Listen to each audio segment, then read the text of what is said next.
আসসালামু আলাইকুম। আমরা প্রিন্ট এবং এমবসের যে নেম প্লেট দুইটার তফাৎটা কি এটা একটু আপনাদের দেখাবো। অনেকেই দাম নিয়ে আমাদের প্রশ্ন করেন যে প্রিন্টেডটা এবং এমবসের নেম প্লেটের দামের কম্পেয়ারটা আপনাদের একটু বোঝানোর চেষ্টা করি। এটা কারণটা এই যে এখানে যেটা দেখতেছেন এটা হচ্ছে প্রিন্ট করা, এটার কাজ এখানে শেষ। স্কিম করার পর শুধু টাইসের উপরে প্রিন্ট করা হয়, যে এখানে স্কিম দিয়ে শুধু প্রিন্ট করলে এটার কাজ কমপ্লিট। কিন্তু এমবস যে নেম প্লেটটা, এই প্রিন্টটা এক সময় উঠেও যেতে পারে, এটা কোনো গ্যারান্টি নেই। এমবসটা একবারে ফিক্সড, এটা কখনোই নষ্ট হবে না।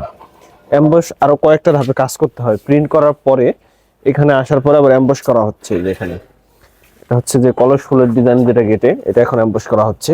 নেম প্লেটের ক্ষেত্রেও সেম ভাবে এমবস করা হয়, যে এমবস করা হচ্ছে এখন। এমবস করার পরে যে পরবর্তী ধাপে এখানে স্পিন করে স্তূপ করে রাখা হচ্ছে। স্তূপ করে রাখার পরে এটাকে আবার এই মেশিনের মাধ্যমে হিট দিতে হয়। প্রায় 2 থেকে 3 ঘন্টা হিট হওয়ার পরে এটা ফিক্সড কালারে স্থায়ী হয় এবং টাইসের সাথে এটা ফিক্সড হয়ে যায়, কখনোই নষ্ট হয় না। এই কারণে এমবস নেম প্লেট, এই কারণে প্রিন্টের থেকে এমবসের নেম প্লেট গুলো অবশ্যই দামটা একটু বেশি হবে। আমরা ভালো মানের টাইসে করার ফলে আমাদের টাইসের কস্টিং খরচও বেশি পড়ে এবং এটা লং লাস্টিং হবে। আমরা গ্যারান্টি দিতে পারি এই টাইস কখনোই নষ্ট হবে না। এই যেগুলো সব, এই যে আরশ মহল, এটা এমবস করা কমপ্লিট।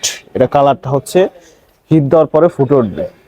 এমবস এবং প্রিন্টের নেম প্লেট এটাই পার্থক্য। সরাসরি আমাদের থেকে অর্ডার করতে আমাদের স্ক্রিনে দেওয়া নাম্বারে যোগাযোগ করুন অথবা আমাদের শোরুমে যোগাযোগ করুন। শোরুমের ঠিকানা মাদারীপুর সদর, শামসুন্নাহার স্কুল সংলগ্ন টাইলস মার্কেট, মাদারীপুর। ধন্যবাদ সবাইকে।